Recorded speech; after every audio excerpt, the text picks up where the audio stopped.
ভারতকে আরও একবার হুঁশিয়ার করে দিল চীন। এবার সরাসরি ভারতকে সতর্ক করল চীনের সরকারি সংবাদ মাধ্যমগুলো। শুধু সতর্ক করাই নয়, রীতিমতো ভারতকে হেয় করতে বিভিন্ন ধরনের মন্তব্যও করেছেন তারা। আর তাদের এরূপ ব্যবহার নিয়ে বেশ ক্ষুব্ধ ভারত। খবর কলকাতা 24/7-এর। চীনের সংবাদ মাধ্যম গ্লোবাল টাইমসে প্রকাশিত এক প্রতিবেদনে বলা হয়েছে, ভারত বিশ্বের বৃহত্তম গণতন্ত্র হওয়ার বড়াই করে বেড়ায়, কিন্তু তারা অবাধ্য শিশুর মতো আচরণ করে।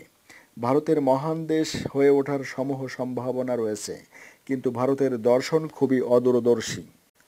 প্রতিবেদনে আরও বলা হয়েছে, আমেরিকার নবনির্বাচিত প্রেসিডেন্ট ট্রাম্পকে তাইওয়ান প্রসঙ্গে কিভাবে চীন মোকাবেলা করেছে তা দেখে শিক্ষা নেওয়া উচিত ভারতের।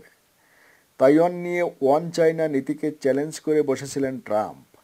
চীনের ধৈর্যের পরখ করতে এসে যা জবাব পেয়েছেন ট্রাম্প, তাতে তিনি নিঃসন্দেহে বুঝে গিয়েছেন যে চীনের সার্বভৌম একতা ও জাতীয় সংহতি অলঙ্ঘনীয়। মার্কিন নির্বাচিত প্রেসিডেন্ট ট্রাম্পের ক্ষমতায় বসার আগে চীনের এমন ঘটনাকে চীনের শক্তি প্রদর্শন বলে মনে করা হচ্ছে। সম্প্রতি দক্ষিণ চীন সমুদ্রে মার্কিন সমীক্ষা জাহাজ পরিচালিত একটি ড্রোন বাজেয়াপ্ত করে চীনের নৌবাহিনী। পরে অবশ্য আমেরিকার প্রতিবাদের মুখে ওই ড্রোন ফিরিয়ে দেয় বেইজিং। গ্লোবাল টাইমসের প্রতিবেদনে বলা হয়েছে, এ ধরনের স্পর্শকাতর সমস্যার ব্যাপারে চীনের সঙ্গে ঝামেলায় জড়ানোর আগে আমেরিকাও দুইবার ভাবে। সেই সঙ্গে কড়া ভাষায় নিয়ে ভারতকে হুঁশিয়ারি দেওয়া হয়েছে।